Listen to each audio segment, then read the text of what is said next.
Hi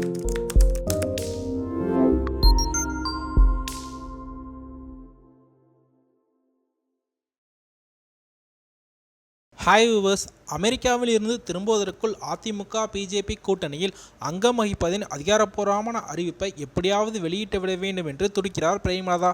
இதற்காக BJP சைடில் பேச்சுவார்த்தைகளும் நடத்தி வருகிறது.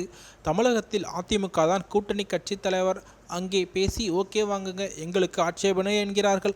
அதனால் அதிமுக சைடில் பேசியாவது தேமுதிக தரப்பு இனி அரசியலில் தேமுதிகவுக்கு கடும் சரிவு மட்டுமே என்று ஜெயலலிதாவின் வாயால் சாபம் வாங்கி கட்டிய கட்சி என்பதால் வெகுவாக யோசித்து அதிமுகவின் ஒருங்கிணைப்பு குழு ஒரு கட்டத்தில் அம்மா இருக்கும்போதே நாக்கை துரைத்தன, அந்த ஆளு எதுக்குன்னு சேர்க்கணும் அப்படின்னு சில அமைச்சர்கள் சவுண்டு விடுறாங்க. ஆனால் பழைய சம்பவங்களை பார்த்துக்கிட்டே இருந்தால் இப்போ இருக்க சூழ்நிலை நடக்காது.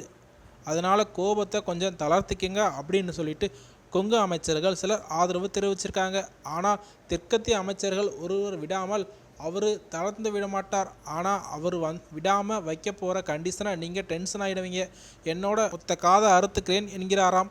அவர் சொன்னது அப்படியே பழிச்சிருக்கு.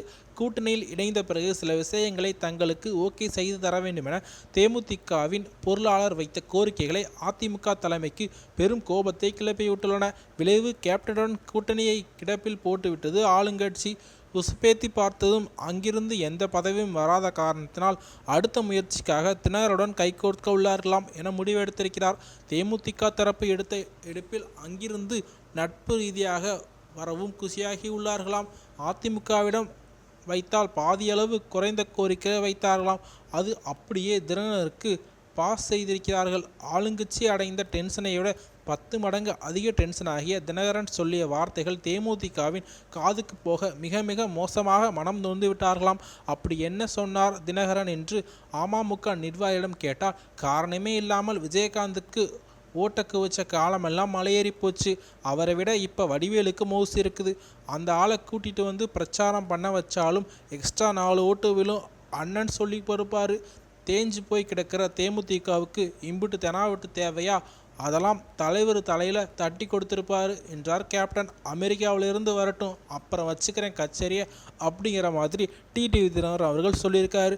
மேலும் விஜயகாந்த் அவர்களுக்கு இன்றைக்கி மக்கள் மத்தியில் செல்வாக்கு இருக்குது அப்படின்றது அவங்களுக்கு யாருக்குமே தெரியல போல இருக்குது. ஏன்னா விஜயகாந்துக்கு பல தொண்டர்கள் இன்றைக்கும் ஆதரவாக இருந்துக்கிட்டு இருக்காங்க. ஸோ மேலும் நம்மளும் விஜயகாந்த் அவர்களுக்கு சப்போர்ட் பண்ணுவோம். மேலும் இந்த தகவல் குறித்த கருத்துக்களுக்கு உங்களுடைய கருத்து என்ன அப்படின்றத கீழே கமெண்ட்டில் சொல்லுங்கள். இந்த தகவல் பிடிச்சிருந்தால் லைக் பண்ணி ஷேர் பண்ணுங்கள். மறக்காமல் நம்ம சேனலை சப்ஸ்கிரைப் பண்ணுங்கள். இது போன்ற பல தகவல் தெரிஞ்சுக்கிறதுக்கு அந்த பெல் ஐக்கானை ப்ரெஸ் பண்ணுங்கள். தேங்க்யூ.